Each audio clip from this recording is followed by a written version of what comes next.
Hey guys, I want to do a quick update on the flags today. Now, you've already seen how to make the flags and you've seen some other ideas as to what to do with the flags, but we got another suggestion, and well, actually it's something that we came up with, and the person that ordered it loved it, so that's what we're going with.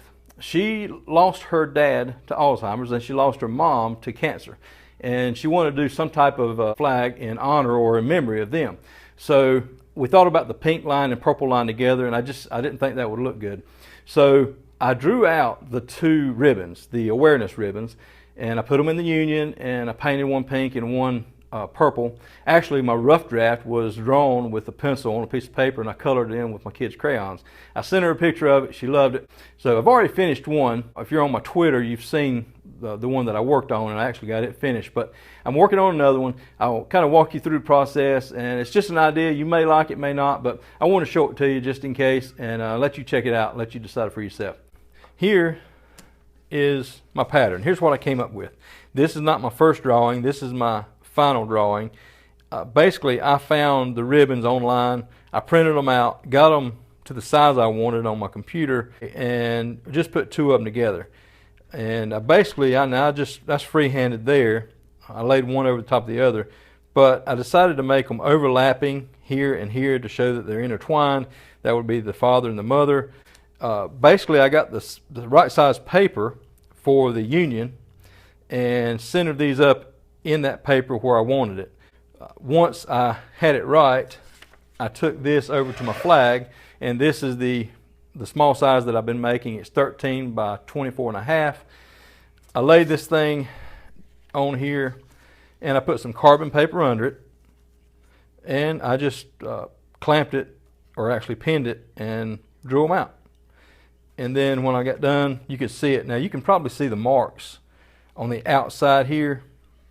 Now I'm going to Dremel those as well. So there'll be a really wide light line here, and that's going to be the inside. That'll be Dremeled out as well, one right here. And it's going to look like this in the end. I am going to kind of try to make it three-dimensional. This will be a little lower than this, and this will be a little lower than that. And I'm going to do the same here, because in actuality one of these would be overlapping. Once I had that done, then I used my template here to draw the stars on here, on the union, on the flag. And I basically just looked at this, and I knew that the whole line on the bottom needed to be drawn, but only one on each end of the second line, and then one on each end of the third line. And that's how I drew them out. So that is what it looks like. Now what I have to do from here is Dremel the outer edges, put some depth in these areas here, make a three-dimensional look, the overlapping here, and I also have to do the stars. So it is a little time consuming, but I think the finished product is going to look pretty good. I'll show you how I did it, and then you can see the finished product. Alright, here I'm just adding a little depth to the ribbons by using the Dremel tool with the number 106 carving bit. This is a pretty small bit, and it's really good for following lines and getting into corners. Alright, now I'm just widening that line around the outside of the ribbons just to help them stand out from the rest of the union. As you can see, nothing really difficult about this. You're basically following the lines, and the Dremel tool attachment here is about like using a pen. Okay, I've changed to the number 107 carving bit. It's just a tad bigger and more aggressive than the 106, so it makes a bigger cut a little faster. Also, when using a more aggressive bit, I use my left hand to steady my Dremel tool, because the grain of the wood can sometimes cause the Dremel tool to jump outside the line that I'm carving. Alright, now I'll switch back to the smaller carving bit and start creating the lines to make the ribbons look like they're overlapping each other. And I sand those lines to kind of fade them a little bit. Alright, now the ribbons are ready to paint, but before I start painting, I need to carve the stars around the ribbons. I don't really have a certain pattern to the way I carve the stars. Sometimes I start at the bottom, sometimes I start at the top, sometimes I start at the side. I just go with it, and sometimes it gets kind of old, so I just mix it up. Okay, this is to an almost finished point.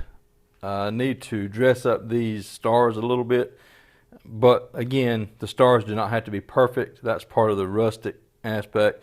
And once I get that done, I'll go over the whole thing with the torch and darken up these lighter strips, burn some areas, like burn all the knots, and I'll come over and darken up these stars, even just kind of torch them a little bit. Then I would paint the ribbons purple and pink, leaving the lighter color outer edge there, and then put a clear coat on it. So it would pretty much be done at that point. It's really close to being done now, but I'll go ahead and show you. The only thing I have left to do is a little bit of painting. So here is the finished product. This is the first one that I completed, and the lady that ordered it wanted one for herself and one for her brother, and this is how it turned out. I think it did pretty good. You can see the depth. If I get close, I did give it a little bit of depth here and here, so they're overlapping, if you can see that. I thought about trying to maybe burn the paint to make that a little more rustic, but I didn't want to. I didn't want to mess that up. I thought it looked pretty good as it was. So, just an idea. Actually, I think you could probably leave that as is. I mean, I think it looks pretty good like that. There's just no color, and you don't know what it represents. All right, that's it for this update. I like the flag. I thought it was pretty unique, and I want to share it with you. Maybe it's something you can use. So I'm looking forward to seeing it on the wall. Maybe they'll send me a picture once they get it hung up there. Looking forward to some other videos coming up. I've got a lot of outdoor games planned that maybe I can get made and put online. Vacation's coming up, and we're hoping to take several outdoor games with us, because camping, that's all you do is stay outside pretty much. So stay tuned. Keep coming back for more videos. Give me a thumbs up if you liked it. Don't forget to subscribe. Check out my other videos online. Y'all have a great day.